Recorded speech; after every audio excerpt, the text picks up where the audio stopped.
हरिओम। बुद्ध पूर्णिमा की हार्दिक शुभेच्छा। जब भी हम किसी भी बुद्धिमत्ता या ध्यानस्थ या शांति के गुणों की बात करते हैं, तब भगवान बुद्ध का स्मरण हम सभी को आता है। हिंदू दर्शन में और हिंदू शास्त्रों में भगवान बुद्ध को विष्णु का अवतार माना गया है।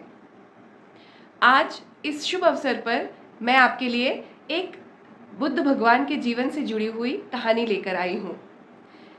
एक बार जब भगवान बुद्ध सभी लोग उनकी अनुयायी बनने लगे, एक स्त्री जिसके छोटे से बच्चे का किसी कारण से शरीर छूट गया था, देहांत हो गया था, ऐसी स्त्री को पता चला कि भगवान बुद्ध उसके पास के गांव में आए हैं और वो वहाँ उनसे अपने बच्चे के जीवन की भीख मांगने गई।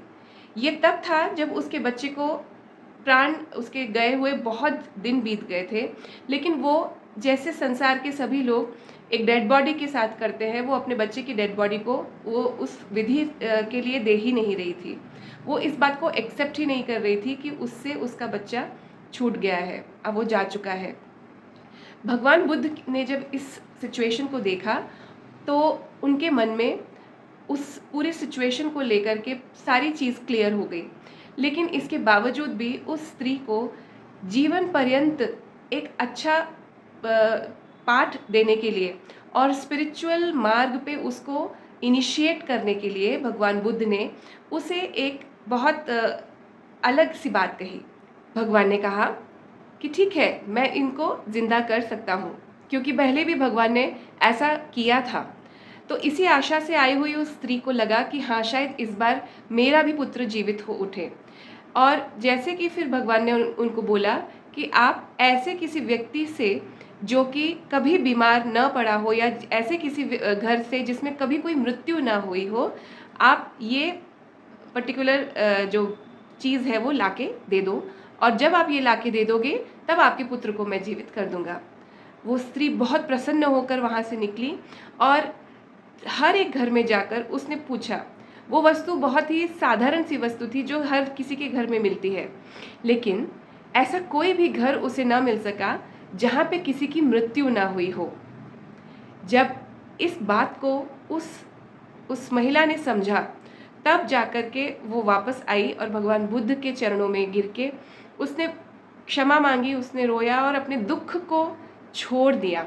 मानसिक जो है रोग वो सभी के अंदर हैं, और ये मैं नहीं बोल रही हूँ, ये तुलसी बाबा ने बोला है श्री रामचरितमानस में।